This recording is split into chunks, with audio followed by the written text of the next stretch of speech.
Sami Zayn is the new undisputed WWE champion. The road to SummerSlam just got a lot crazier. Night of Champions is over. Let's talk about it. In the main event of this show, we had the triple threat between Cody, Sami, and Gunther for the undisputed WWE Championship, and it was won by Sami Zayn. And I can say, I honestly did not expect this to happen. I thought it was between Gunther and Cody, really. But honestly, this shakes up the road to SummerSlam quite a bit. Will Sami make it to SummerSlam with the title? Does Cody versus Randy happen? Are we getting Cody versus, who is Cody going against? Who is Sami going against? But let's talk a bit about the match itself. A complaint I had about this was I felt like there wasn't enough free-flowing offense between all three competitors. It was literally, I think, basically the entire match was just two people in the ring at a time. It would be Cody and Gunther, and then Sami would come in and take out Gunther. It would be Cody and Sami. Gunther would come in, take out Cody. It would be Cody and Sami, and that just kept repeating, which I don't really like in my triple threat matches. It was a really good match, though. I still liked it quite a bit. Sami Zayn had a really cool counter where he was about to get powerbombed by Gunther a second time and looked like he was going to lose. He countered it into a sunset flip, and Gunther kicked out, which was beautiful. Cody and Sami were pretty heated throughout this match. During Cody trying to pin Gunther, Sami pulled the ref out, and then later in the match, Cody did the same thing back to him. We had a really cool back body drop that Cody did to Sami through the announce table. It was really, really cool. Gunther powerbombed Cody through the Arabic announce table, which took 2 tries, which was nice because we hadn't gotten a table break all show. At least not an announced table break. We got normal table breaks in the Seth Rollins versus Braun Breaker match. Gunther had Cody in a sleeper, and it looked like he passed out. And Dan Engler, the referee, was about to lift up his arm, and then as soon as he let it go, Sami Zayn came in and caught his arm. I'm not sure that's how it works, but, the ref let it slide. Cody hit a double crossroads, taking out Gunther and Sami, and then picked up Sami for another crossroads. Sami countered that into a crossroads. Or no, Cody went for another crossroads. Sami slipped underneath, got him in a roll-up, and won. A dirty roll-up win from Sami Zayn. I love it. Even though he says he's the last real good guy and he was the babyface in Saudi Arabia, he did a lot of very heel things in this match, and that's what it finally took for him to win the title, which is picture perfect. I do have a lot of questions for SummerSlam, like I mentioned earlier, but I am extremely intrigued because Sami is a very entertaining character right now, and I can't wait to see where this goes. I don't know if they're going to run it back at SummerSlam. I'm not sure, but I am absolutely in for the ride. Let's talk about the King and Queen of the Ring matches, starting with the opening match between Oba Femi.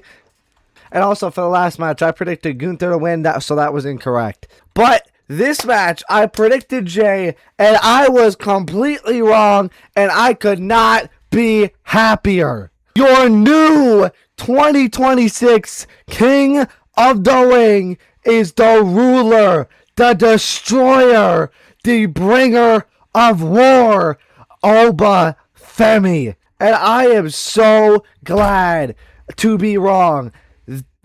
Oh my God, I've never been happier to be so wrong. WWE had an opportunity to do a generational fuck up, and they didn't fumble the ball.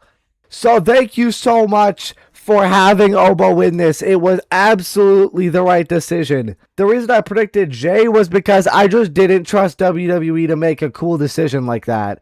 Honestly, Jay was scared of Oba the whole match. He was throwing everything he had at him. He hit him with a spear and an Uso splash, I believe. Oba kicked out at 1. That was awesome. We did have a spot where Jay locked in a sleeper hold, and Oba didn't tap, but it kind of looked like he did. He smacked the mat, but it was like smacking the mat like making a comeback, like a babyface comeback. but it did kind of look like tapping out. I'll show you the clip. Yes, it did kind of look like he tapped out, but it's really not that big of a deal. I think it's pretty clear that's not what he was supposed to be doing. That's not what he was indicating or doing. It was a really solid match, though. There was a point where Jay hit a spear and 2 Uso splashes in a row, and I was panicking. I was shitting bricks. I had a sewage drain coming out of my booty. It was like an atomic bomb coming out of there because I was so worried that Jey Uso was about to be king of the ring. But Oba kicked out because he's the GOAT. And it ended with just 1 fall from grace. I love that they're protecting the fall from grace.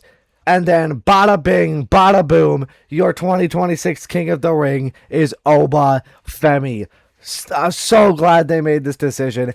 No Brock Lesnar during or after the match. I like that he wasn't there during the match, but I'm a little concerned he was there after the match. But I really hope we still get Oba versus Brock at SummerSlam. Maybe the Raw after Night of Champions, maybe he shows up or something. Because I really still want that match. Then the Queen of the Ring tournament finals between Liv Morgan and Io Sky. And before the match, Danhausen came out and he was interrupted by Liv Morgan. Sorry for the bad picture quality. And Liv insulted him and slapped him, which is extremely rude. But Danhausen cursed her. And at that point, we knew, as if it wasn't already set in stone, we knew that it was over for Liv and there was no way she's winning, which does make the match a little less interesting, but it's okay because I was just really worried that they were going to have Liv Morgan win. But now that she's cursed, I feel like we might start getting a downward spiral. The Judgment Day might leave her and maybe she'll lose the title at SummerSlam. Danhausen is the most powerful character in all of WWE. He can curse anybody and ruin their lives or their life. It was a really solid match. However, it was a lot slower than I expected it to be. Io Sky matches are usually more fast-paced and stuff like that. But this one was a bit slower. Don't get me wrong, it wasn't a bad match. And the reason I'm complaining about it being slower is because I know these two women are great and can go faster. That sounded so... And they can have a faster paced match. That's why I'm holding them to a high standard. At least in my eyes. That did not make it a bad match, though. I hope their rematch at SummerSlam that was confirmed because Io won and challenged Liv, which is kind of unfortunate because I wanted to see Rhea versus Io, but that's okay. As long as they add Stephanie Vaquer, I will be happy. Hopefully that match at SummerSlam is more fast-paced, though. And, this whole... Having to curse Liv Morgan could have been avoided by just having her lose in the first round Fatal 4-Way. Not having her get pinned, it would have been just fine. The crowd was quiet basically the whole match, except for when they would trade blows and during pin counts. That's the only time they were basically an American crowd for the women's matches.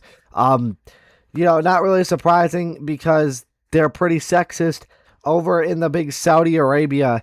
So truly terrible for them doing that. Truly terrible. But, like I said, really good match, and Io won. I'm not really sure how the curse came into play. Liv didn't have, an unlucky injury. She didn't have, an unlucky slip or anything. She just lost clean. So, not really sure how the curse played into that. But, I'm going to stop whining and just be glad that they gave the win to Io and not Liv. Congratulations, Io. And we got the first SummerSlam match card graphic, and it looks absolutely awesome. I love the Viking theme, the Nordic style text at the bottom, the big horns in the back with the Viking helmet. I absolutely love it. And of course, the purple and yellow color scheme for the greatest NFL team of all time, the Minnesota Vikings. Then we had a steel cage match between Seth freaking Rollins and Braun Breaker. I love that Seth Rollins got out weapons before the match because that is one of my biggest complaints about steel cage matches is that you can't even get weapons. We did not get a Bronson Reed return here, which at least I predicted. Speaking of predictions, I did predict Io Sky to win that the Queen of the Ring tournament, so I got that right. But I love that he got a bunch of weapons. He got kendo sticks, chairs, tables. Braun Breaker did the same thing when he came out. There was lots of cool spots.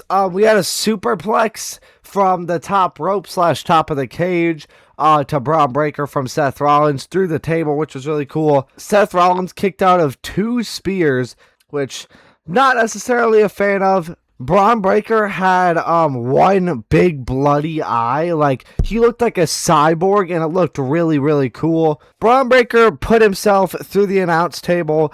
Rollins hit a pedigree and then a stomp, and Braun Breaker kicked out, which was pretty insane. And then Seth Rollins eventually ended up winning with a super stomp from the middle rope. I was going to say top rope, but no, it was the middle rope. And I'm not sure why. There was no reason to have Seth Rollins win this. Like, there really, really wasn't. Seth Rollins doesn't need the win. It doesn't damage him. Yeah, Braun Breaker, I guess, doesn't need the win either, but it would definitely help him a lot more than it's going to help Seth Rollins. This is going to do little to nothing for Seth Rollins and his character's momentum, and even if they wanted to do Roman Reigns versus Seth Rollins at SummerSlam, which it doesn't look like they do, you still don't need to have Seth Rollins win because he can just go after Roman because he's Seth Rollins. This does damage Braun Breaker, and I don't know what's next for him. I really don't understand the logic behind it. Hopefully they have something big planned for Braun Breaker next so he can bounce back.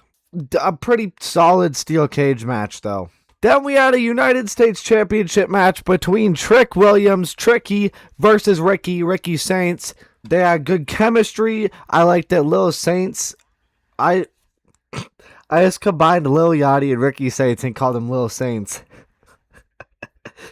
Ricky Saints got Lil Yachty taken out of the equation very early in the match, which I loved because celebrities should not be a difference maker in whether or not Trick effing Williams wins a match or not. So I'm glad that they took him out, I'm glad that Ricky took him out. Really great match, solid match. Ricky looked good. They had great chemistry, like I said. Trick Williams retains, which I think was definitely the right decision. But then after the match, Ricky Saints was about to attack Trick Williams from behind, but Lil Yachty came in and made the save, and they ganged up on, what's his name? Ricky Saints, and attacked him. And also Trick Williams might have had the entrance of the night because, oh my god, dude, it was incredible. The aura was unmatched. But since they attacked him after the match, this feud is probably going to continue, likely culminating at SummerSlam in a triple threat between Tricky Ricky and Mellowy, which I cannot wait for. Then we had another United States Championship match for the Women's United States Championship, this time between Tiffany Stratton and Jade Cargill. And Jade Cargill got absolutely no fucking pop. She got a negative pop. She is a main eventer, one of the best women's wrestlers in the company, and is out here getting Santos Escobar level pops. That is diabolical. That is unacceptable. And it's quite literally all just because she is an African American woman. One thing Saudi hates, women. Another thing they probably hate, African Americans. It makes a recipe for disaster. God, Saudi Arabia pisses me off so much sometimes. The sexism is unreal. But anyways, they had a really hot start. The crowd was again quiet for this match.